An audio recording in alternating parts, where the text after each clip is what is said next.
"You're just a beta placeholder until I figure out what I want," she said. So I quietly packed a bag and vanished that night. Now her alpha cheated and she's crying in my DMs. But I'm not listening anymore. Hey viewers, before we move on to the video, please make sure to subscribe to the channel and hit the like button if you want to see more stories like this. Thanks. Tessa and I had been together for 3 years. We moved in after 1, talked about marriage after 2, and by the 3rd I thought I was building the kind of life people post about: stability, shared goals, love that doesn't burn out. I was wrong. She used to call me her safe place. Back when we first started dating, she'd brag about me to her friends, how I listened, how I never raised my voice, how I made her feel calm just by existing. I took pride in that. I wasn't flashy, I didn't need the room's attention. I just showed up every day and loved her the best way I knew how. I'm in IT consulting. I don't drive a sports car or take shirtless gym selfies, but I make good money. I'm stable, and I thought that mattered. But over time, Tessa started changing. It started small. A few offhand comments like, "You're so routine, babe. Do you ever just do something spontaneous?" Then she'd laugh like it was a joke, but I could feel it wasn't. Then came the comparisons. We were at a party once, one of her college friends' birthdays, and this guy Nick kept doing these obnoxious push-ups in the living room for laughs. She nudged me and said, "You could learn a thing or two from him." A little confidence never hurt. I just gave her a look. She said, "Don't be so sensitive, it's just a joke." It never felt like a joke. Over the next few months, that version of her, the one who saw me as her safe place, started disappearing. She was glued to her phone, laughing at texts she wouldn't explain. Started posting thirst traps with captions like, "Don't get comfortable." She still came home to me every night, but it felt like I was living with someone who had already emotionally moved on. I tried to talk to her. One night I said, "Hey, are we okay? You've been different lately. Distant. I don't want to guess what's going on." She sighed like I was exhausting her. "Tessa, you're overanalyzing again. This is what I mean. Everything has to be a deep conversation with you. Can't we just be?" I didn't want to argue, so I let it go. The next week, she posted a selfie with a guy from her gym, full arm around her waist, big smile. Caption, "Training with the best flexed biceps fired." I didn't recognize him. When I asked about it, she rolled her eyes. "Tessa, oh my God, it's just a post. You seriously need to chill. You're acting insecure, and honestly, it's not attractive." That hit harder than she realized. I'd never tried to control her or monitor her. I gave her freedom because I trusted her. But now she was using that trust as a weapon. I wish I could say I ended it there. But I didn't. I stayed, hoping it was a phase. Hoping the woman I fell in love with would come back if I just stayed steady. That hope died the night she said what she said. It was a Wednesday. Normal dinner. Quiet. She was scrolling TikTok while I washed dishes. I asked her if she wanted to watch something together after. She didn't answer at first. Then she put her phone down, tilted her head like she was studying me. "Tessa, do you ever wonder why I'm still here?" I paused. "What do you mean?" "Tessa, you're sweet and loyal and comfortable, but that's all you are." I dried my hands and turned to face her. "Where is this coming from?" She shrugged. "Tessa, you're just a beta placeholder until I figure out what I want." Silence. I thought I misheard her. I just stared. She laughed, actually laughed, like it was clever. "Tessa, relax. I'm just being honest. You'll still be here when I come back to my senses." I didn't say anything. Not because I didn't have words, but because I didn't want to waste them. She expected a fight, some dramatic response. But I just nodded. "Me. Thanks for the honesty." And that was it. She looked confused for a second, like she didn't know what game I was playing. But I just went upstairs and got ready for bed. I didn't touch her. I didn't look at her. I just laid down next to the woman who saw me as a placeholder. She fell asleep first. I didn't sleep at all. By morning, I was gone. She was still asleep when I left. I didn't slam any doors. I didn't write some dramatic note or pack everything I owned. Just one suitcase. The essentials. My laptop, my passport, 2 days worth of clothes, my toothbrush. I moved quietly, carefully, like someone sneaking out of a burning building. Only in this case, the fire had been burning for months, and I was the only one choking on the smoke. I took one last look around our apartment. My name was on the lease. Most of the furniture was mine. The TV, the dishes, even the mattress, all mine. But I didn't take any of it. I didn't want her to think I was trying to punish her. I wasn't. I was done. I left a single note on the kitchen counter. Don't worry. You'll have plenty of time to figure it out now. Then I walked out, locked the door behind me, and turned off my phone. For the next few days, I crashed on my buddy Chris's couch. I didn't tell him the full story at first. Just that things went south and I needed a break. He offered no questions, just beer and silence. I appreciated that more than he'll ever know.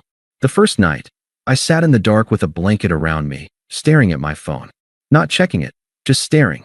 Wondering how long it would take for her to notice. Wondering what she'd say. Wondering if she'd even care. No calls. No messages. Nothing. I checked her Instagram. Yes, I was weak, and saw she had posted a boomerang that morning of herself holding an iced coffee with the caption, "New day, new mindset, son."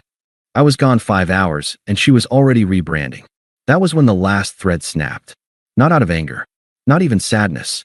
Just finality.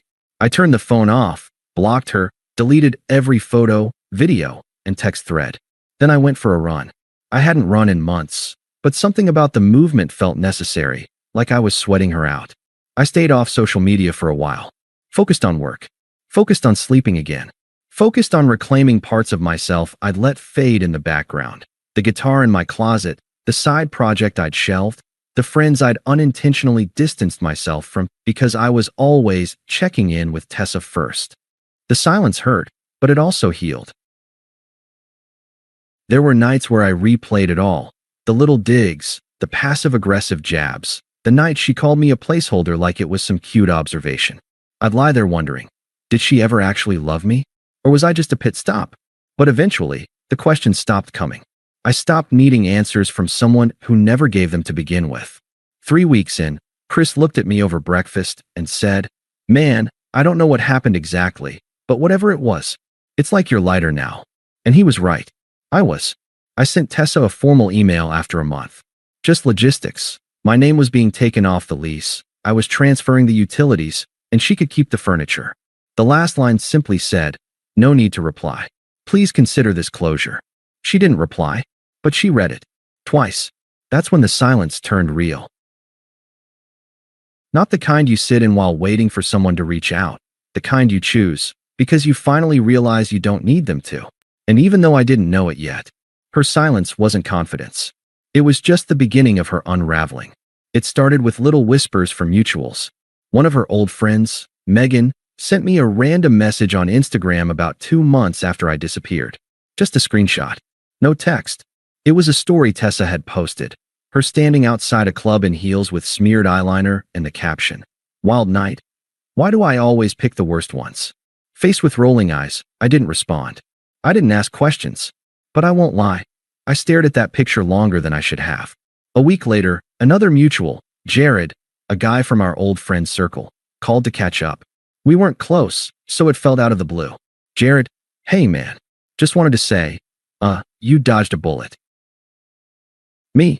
What do you mean? "Jared, you didn't hear this from me, okay? But the guy she left you for? Total dumpster fire." I just listened. Apparently, a few days after I left, Tessa started openly seeing the guy she'd sworn was just a gym friend. Let's call him Trent. Full-on couple mode. Posting him on her story, tagging him at bars, sitting on his lap at parties. No shame. Jared told me Trent was a classic chaos magnet. One of those guys who's all muscles, crypto schemes, and toxic alpha male podcasts. At first, Tessa was all over him, bragging about how real men take what they want. 2 months later, he ghosted her. Just disappeared, blocked her number, unfollowed her on everything, and reportedly told a few people she was too clingy and a buzzkill. Word spread that she tried showing up at his place to talk, and he threatened to call the cops. I didn't laugh. I didn't smile. I just said, "Appreciate the update." But inside, something settled. After that, the messages started trickling in. Not from her, not yet, but from her ecosystem. A friend of hers DM'd me out of nowhere. "Hey, not trying to start anything, but Tessa's really going through it. Just thought you should know." I didn't respond. Then her cousin, someone I'd only met twice, added me on Facebook and liked 10 of my photos in a row. One of them was just a picture of my dog with the caption, "Peace looks good on you." That one she heart reacted. It was subtle. But the message was loud. She was watching. Then, finally, came the message from Tessa herself. Late at night, 3 months after I left. Tessa, hey. I know I'm probably the last person you want to hear from. But I just wanted to say I'm sorry. For everything. You didn't deserve how I treated you. I stared at it for a long time. Not out of temptation, just disbelief. 3 months of silence. And that's what she led with? I didn't answer. A day later, Tessa, I was confused. I thought I needed something exciting, but all I got was chaos. You were the best thing in my life, and I was too stupid to see it. Still no answer. 2 days after that, a voice message. I didn't open it. I don't even know what she said. Then she escalated. She showed up outside my work. I was heading to my car after a late meeting and saw her leaning against the hood like we were in some low-budget romance movie. Hair done. Makeup perfect. But her face looked tired, a little desperate. I stopped a few feet away. Me? How did you know I worked here? Tessa, you forget I helped you set up your LinkedIn. I didn't smile. Tessa, please. Just 5 minutes. That's all I'm asking. I sighed and crossed my arms. Tessa, I messed up, okay? I thought I was trading up. I thought I needed more thrill, more something. But Trent? He was a lie. Everything about him. And the second things got real, he dumped me. Like I was nothing. Me. You called me a placeholder. She looked down. Tessa, I didn't mean it. I was just being cruel. I thought if I could convince myself you weren't enough, I'd feel better about what I was doing. Silence. Tessa, but the truth is, you were everything. And I threw it away. I was stupid. I see that now. I'd give anything to go back. I let her sit in the quiet. Then I said, calmly, me. You were right, Tessa. She blinked. What? Me? I was a placeholder. For the version of you that never showed up. Then I walked around her, got in my car, and drove away. She didn't follow. That night, I slept better than I had in years. After that night in the parking lot, I thought maybe she'd take the hint. That maybe, just maybe, she'd walk away with whatever dignity she still had. I was wrong. What followed was like watching someone drown in a pool they jumped into with a smile. Desperation, then rage, then that pathetic, exhausted flailing when they realized no one's coming to save them. The next morning, I had 5 missed calls and 3 voicemails from an unknown number. Her voice, shaky, crying in the first one. I know I messed up. I don't even recognize myself anymore. I just miss you. I miss the way you used to look at me, like I was enough. I haven't felt that since. 2 hours later, a second voicemail, angrier. Wow. So this is what you've become. Cold. Emotionless. I hope being above it all keeps you warm at night. Then a third, back to pleading. Please. I'm not asking to get back together. I just need closure. Real closure. It went on like that for days. Hot and cold. Guilt trips wrapped in apologies.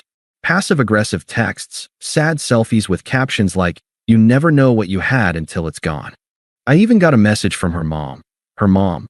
I know Tessa made mistakes, but we all do. Don't you think she deserves a second chance?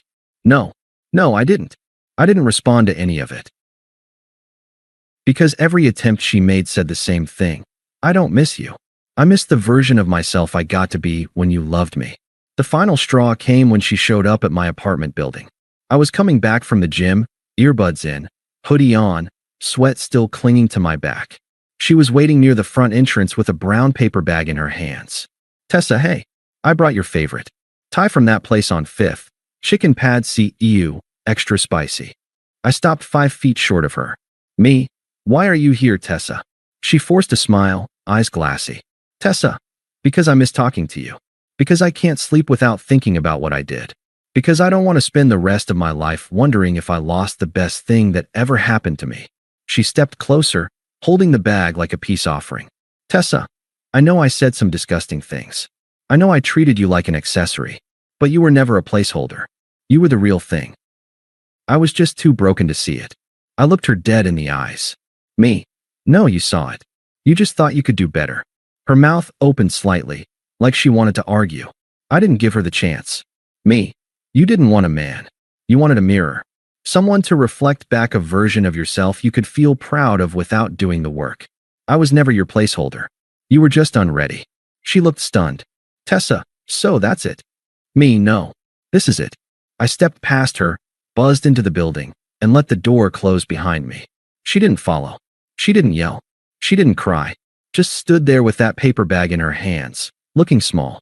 That was the last time I saw her. I moved a month later.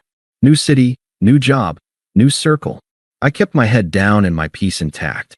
I don't post much, but when I do, it's intentional. Smiling. Surrounded by people who actually know how to treat others. Last I heard through someone's tagged photos, Tess is back living with her parents. Jobless. Posting about energy vampires and setting boundaries like she wasn't the one who tore everything apart. I never replied to her last text. Tessa, one day, you're gonna look back and realize I was the only one who ever really loved you. No, one day, she's going to look back and realize she had someone who loved her the way she always said she wanted, and she spit on it. And by then, she won't even be a memory worth revisiting. Thanks for watching.